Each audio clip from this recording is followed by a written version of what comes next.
E é hora de entrevista aqui no Bastidores CNN. A Associação Brasileira de Supermercados, a Abras, defendeu nessa semana a alteração da validade de alimentos como medida para baratear preços dos produtos. A proposta, segundo a entidade, foi encaminhada ao governo federal em 2024, junto a uma lista de medidas que poderiam reduzir os valores nas prateleiras. Sobre esse assunto, a gente vai conversar com o João Galassi, presidente da Abras. Seja bem-vindo, João, aqui ao Bastidores CNN. Gostaria de perguntar inicialmente dessa proposta em relação ao prazo de validade. Não há um risco das pessoas consumirem produtos estragados? O que pode ser feito para que não haja esse risco? Bom, boa tarde, Tainá, Uribe, Pedro, Juliana. É um prazer falar com vocês.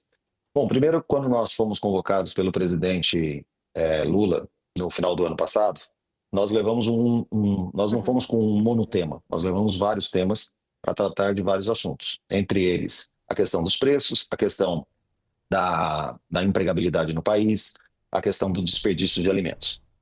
O tema específico que você comenta, ele não está ligado a uma redução de preços em si, mas está ligado a um ponto principal que atinge todos os países do mundo, que é o desperdício de alimentos. Nos países onde nós temos, basicamente em todos os países envolvidos, basicamente não, todos os países envolvidos, eles adotam o sistema Best Before. Na Ásia, na Europa, nos Estados Unidos, ou seja, na África, isso é uma atividade muito comum no varejo alimentar no mundo.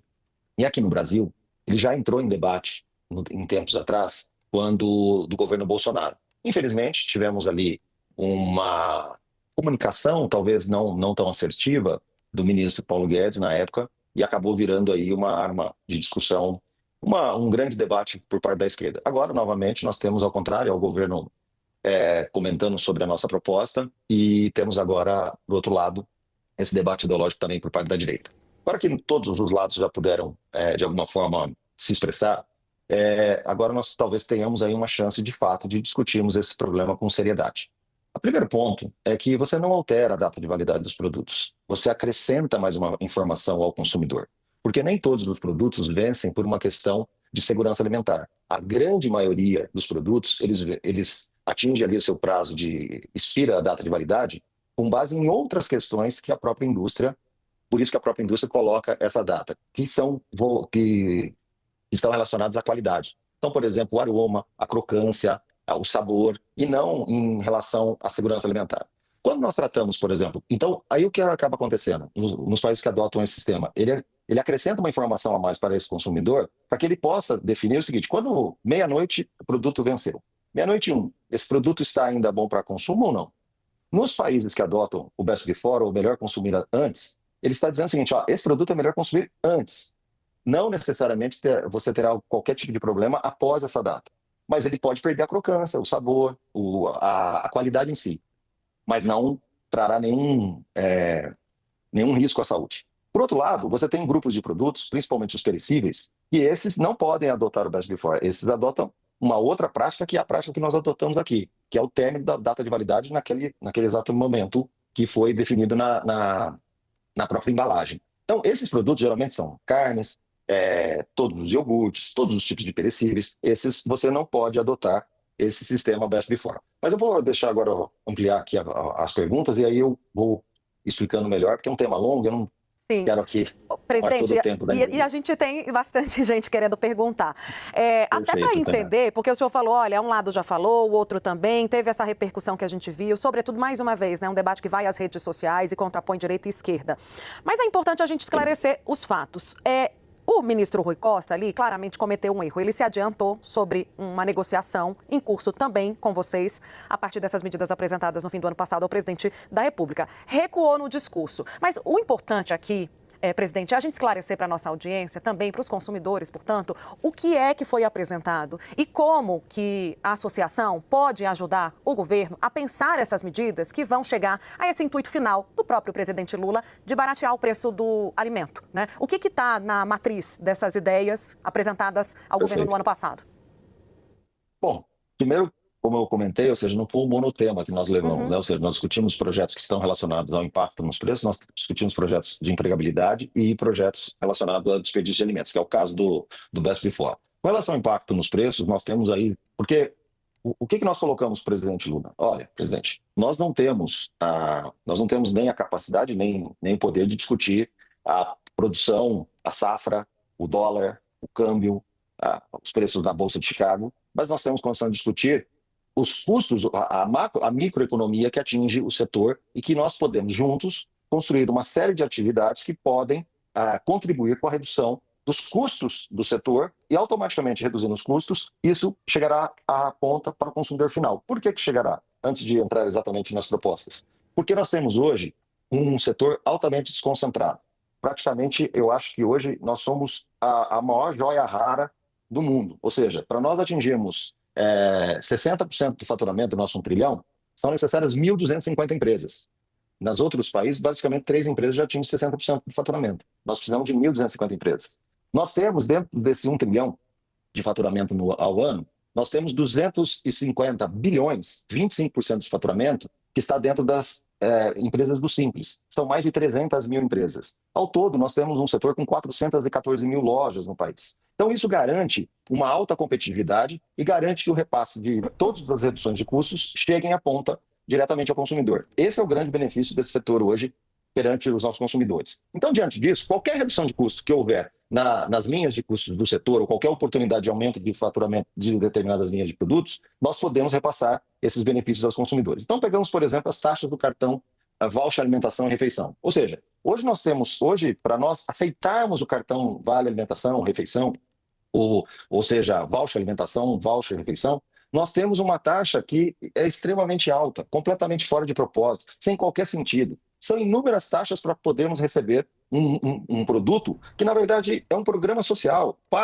Programa de Alimentação ao Trabalhador, para que as empresas possam distribuir esse programa para os seus trabalhadores, elas recebem benefício fiscal. E, basicamente, temos 200 bilhões no mercado sem qualquer controle financeiro, sendo de alguma forma, sendo claro a exploração desse setor através de taxas abusivas. Hoje, basicamente, 10 bilhões, fora antecipação dos recebíveis, que eles cobram, porque o nosso prazo é muito longo de recebimento, 10 milhões ficam na mão de 4 empresas. 4 empresas que você... E aí o que acontece? Como nós temos que pagar esses 10 bilhões para essas 4 empresas, nós temos que repassar os preços. Nem todas as empresas conseguem receber o voucher de alimentação e refeição, porque ele acaba dando até prejuízo para as empresas. Então, isso foi um ponto sensível que o governo entendeu claramente. Inclusive, aqui faço um elogio aqui ao ministro Haddad, que quando eu conversei com ele pela primeira vez, bastou 2 minutos para explicar essa situação, ele já entendeu na hora. Como filho de comerciante, ele entende facilmente os temas que nós estamos tratando. Então, isso realmente trouxe aí vai trazer um grande benefício assim que o governo tomar as medidas necessárias. Nós trouxemos 2 propostas para atuar